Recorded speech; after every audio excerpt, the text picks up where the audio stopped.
The Labour-led government in the United Kingdom has announced that it is partially suspending arms exports to Israel, citing a clear risk that the use of British weapons in Gaza could have breached international humanitarian law. Now, during a parliamentary session on Monday, Foreign Minister David Lammy said that the country will suspend 30 out of 350 export licenses to Israel over concerns about Israel's conduct in the Gaza Strip. However, Lammy clarified that it is not an arms embargo and the ban does not include suspending exports of parts of F-35 stealth fighter jets. It is with regret that I inform the House today the assessment I have received leaves me unable to conclude anything other than that for certain UK arms exports to Israel, there does exist a clear risk that they might be used to commit or facilitate a serious violation of international humanitarian law. I have informed my right honourable friend, the Business and Trade Secretary, and he is therefore today announcing the suspension of around 30 from a total of approximately 350 to Israel as required under the Export Controls Act. Israeli Defense Minister has reacted to the development, saying that he is deeply disheartened by the arms export cuts. In the past few months, the UK government has faced legal action from rights groups for continuing with arms export to Israel. Rights advocates have accused the UK government of ignoring its own licensing regulations, which states that weapons should not be exported when there is a clear risk that they could be used in international humanitarian law violations. The Starmer-led Labour government's decision came on the heels of U.S. President Joe Biden saying that Israel's Prime Minister Benjamin Netanyahu was not doing enough to secure hostage and ceasefire deal with Hamas.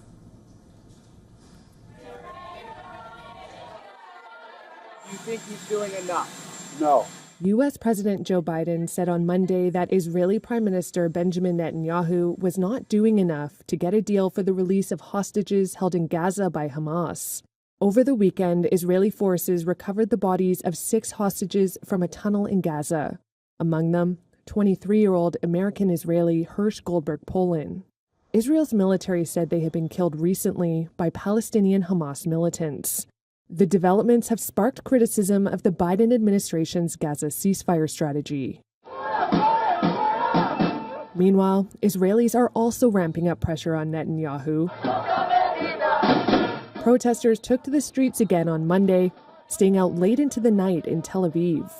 The pressure internationally must be directed at these killers, at Hamas, not at Israel. Netanyahu appeared to push back when asked about Biden's comments. We're asked to make concessions? What message does this send Hamas? It says, kill more hostages, murder more hostages, you'll get more concessions. A senior Hamas official said Biden's criticism was, quote, American recognition that Netanyahu was responsible for undermining efforts to reach a deal. Netanyahu has accused Hamas of obstructing any agreement. Months of stop-start negotiations mediated by the U.S., Qatar, and Egypt have so far failed to reach an accord on a proposal laid out by Biden in May. On Monday, he said the U.S. was close to presenting a final proposal to negotiators. We're very close to that. When asked if a deal would be successful, Biden said he was not giving up. Hope springs eternal. U.S. President Joe Biden says that Israeli Prime Minister Benjamin Netanyahu isn't doing enough for a hostage deal as well as a ceasefire. Biden and other negotiators are hammering out what they call the final proposal. The U.S. is pushing for a deal, somewhat frustrated with the slow progress. 6 hostages were recovered in Gaza, including an Israeli American, after being executed by Hamas, fueling protests in Israel. For Netanyahu to bring hostages home, Biden vowed to hold Hamas leaders accountable. The U.S. is working now with Qatar and Egypt to secure a deal, but critics say Benjamin Netanyahu's demands have also derailed efforts. Netanyahu, for his part, says that he is indeed doing everything he can for a ceasefire deal, The conflict began after Hamas breached the Gaza border, killing 1,200 Israelis and abducting 251 others. Israel, for its part, has killed over 40,000 Palestinians in retaliatory attacks, according to the Palestinians. The U.S. response at this point has implications for the Biden administration, as well as the upcoming presidential election here in the United States. Susan Terhani reporting from New York for WION World is One. All right, and for more on this, we're now being joined by Dr. Alan Bernstein from Boston. He is Professor of Political Science at Tufts University. Sir, thank you so much for joining us. Always a pleasure to have you. I want to start by asking you, of course, you know, pressure is growing on Israel, not just from within Israel, also now from its allies. But Netanyahu remains defiant that Israel must maintain its presence in the Philadelphia corridor. This 14-kilometer corridor, that has now become a sticking point in negotiations.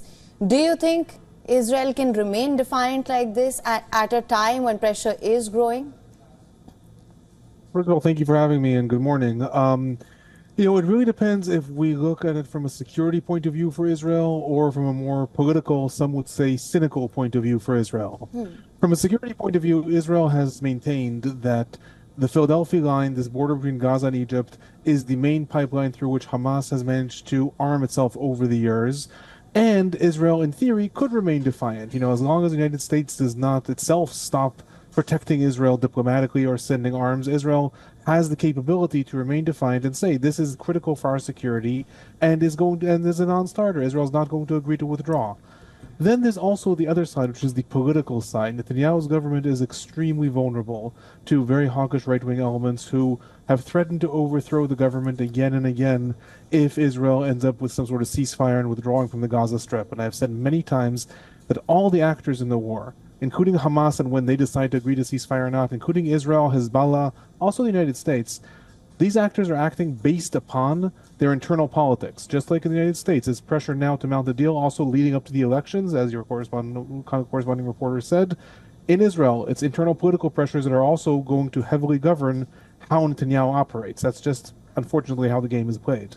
All right, Dr. Bernstein, that being said, what does it mean for Israel now? We know that, you know, they are at risk of losing support from its allies. UK has said that they're suspending some arms export, citing a clear risk. What does it mean for Israel now? So Israel is vulnerable to a lot of pressures from its different allies. The United Kingdom is a staunch supporter of Israel, but really the two main ways in which Israel could be pressured if it was to actually change its position come from the United States. One is if the United States were to start limiting its exports of weapons to Israel. We saw the Biden administration implying that they might start to do this before Israel invaded Rafah. We're talking back in April, May. And Israel, there was a lot of tension about that. Then Prime Minister Netanyahu delayed the invasion of Rafah again and again because of that. Then there's also the U.S. veto power in the United Nations. Those are really the two things that offer Israel a lot of diplomatic umbrella support that allow it to sort of hold its ground in response to pressure, for example, from the United Kingdom or from the EU or from the UN. So the mounting pressure from the United Kingdom, just like there's also been weapons sort of embargoes from Canada and from other countries, is important. It is going to mount pressure on Israel. But at the end, what makes or breaks if Israel can withstand this pressure or not is can it still rely on the United States to offer it that diplomatic support and military support. Those are really the things that are going to determine if Israel can withstand the pressure or not. Right, sir. Now, just to expand on that, we've heard U.S. President Joe Biden say that Netanyahu is not doing enough to secure a ceasefire deal. My question to you is, do you think the allies are doing enough to stop Israel? Are these limited bans on weapons exports and this verbal condemnation, do you think that's enough? I mean, it's a very difficult question because on the one hand, the world supports Israel's right to defend itself, and Israel is still fighting an organization that is defined as a terror group by Israel, the UN, the EU, the United States. Hamas is defined as a terror group, and it is defined as part of the axis that's allied with Iran, and largely the Western world does support Israel's war against Hamas. At the same time, large elements within the quote-unquote Western world are very critical of the way Israel's going about that war in the Gaza Strip. So the pressuring countries are a little bit in a bind. They want to support Israel because they feel that that is more the side of history they want to be on, the side that fights Hamas. However, the mounting Palestinian casualties and civilians really limits the way they can fight or they can pressure Israel. And that is why we're seeing all kinds of roundabout pressures other than a direct weapons embargo or a direct declaring that Israel is a pariah state or things like that. What we have seen is different states that care a little bit less about how they are seen in their relationship with Israel, like South Africa, like Turkey. These are the states that approach the International Court of Justice, the ICC, the ones that say, you know what, we don't care if it looks in history like we're on that side or that side. We want to pressure Israel as much as we can. So we're seeing that from those states. From the Western allies, the EU, the UK, and the United States, we're unlikely to see like a full-on pressure of Israel at any point, at any time soon. Dr. Burstein, then what does it mean now for the ceasefire deal and the situation in Gaza? Netanyahu has said that he will go on, he will avenge for the killing of the hostages. Where does the ceasefire deal stand now then? So I would not take Netanyahu's statements that he's going to avenge the death of the hostages too seriously. If Netanyahu could mount more military pressure on Hamas than he has already, he would have done that. He doesn't need an excuse to all of a sudden now he'll mount more military pressure against Hamas. Netanyahu has been trying to destroy Hamas, annihilate, capture Yahya Sinwar. So I don't see the war actually taking any different turn because of the execution of these 6 hostages. At the end of the day, it is going to matter how much external pressure and internal pressure comes on the Israeli government and on Hamas. Hamas, between May and July, was the defiant one. It refused to accept the deal that Biden proposed. Then in July, Hamas all of a sudden was more susceptible and agreed to certain terms of the deal. Then Israel became the one that all of a sudden was starting to say, okay, well then we have more terms. So really it's about the right moment in which both sides are pressured. And a lot of this has to do with internal pressure. You know, you mentioned that in Israel there's an uproar of protesters. This could be a major protest wave. You know, if we remember a year ago, there were massive protests of hundreds of thousands of people in the streets of Israel. Israel, the society there does tend to protest when it's really up in arms. So it could be that internal pressure would lead to this. Otherwise, right now, it's just a stalemate. Israel has placed new terms on the deal. Hamas has said, we're not going to accept them. The United States, Qatar, and Egypt are all going to apply their pressure. But unless something breaks internally, unfortunately, it's a bit of a stalemate at the moment. All right, Dr. Burstein, thank you so much for joining us and giving your insights on the show. Thank you. Have a good day.